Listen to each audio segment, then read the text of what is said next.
তোমরা অবশ্যই এই বাগদা বিচে আসো, কারণ এখানে এতটা এতটা মানে আনন্দ করা যায় বিচে, কি বলবো। এখানে পুরো জলে জল ছিল চারিদিকে। আর দেখো আমরা এখন লাঞ্চ টাইম করে আমরা এখন ইভিনিং টাইমে একটু পায়ে হাঁটতে বেরিয়েছি বিচে।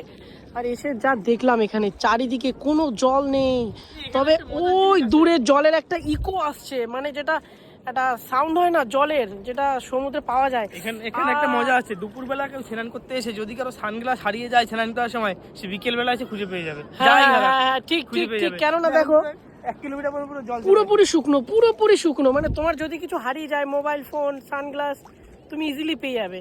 এই যে একটা নারকেল পেয়েছি, শুকনো নারকেল এটা। এই নে। চল, ওদিকে দাদারা বৌদিরা সব সিগন্যাল দিচ্ছে দূরে দূরে লাইট জ্বালিয়ে। আর আমার আজকে প্রথম দিনই একটা পা কেটে গেল, এটা আমার খুব খারাপ লাগছে, হাঁটতেও পাচ্ছি না। আমি স্যান্ডেল পরে এসেছি এখানে, উফ, খুব অসুবিধা হচ্ছে হাঁটতে আমার। দূরে সিগন্যাল দিচ্ছে, তাড়াতাড়ি যাই। দাঁড়া সাগর, আসছি আমি। তো চলো হাঁটি আস্তে আস্তে। আমার খুব সুন্দর লাগছে, চারিদিকে পুরোপুরি শুকনো, পুরোপুরি শুকনো। তুমি কোনো বিচে এটা কিন্তু পাবে না, জাস্ট বাগদা বিচে এটা সম্ভব।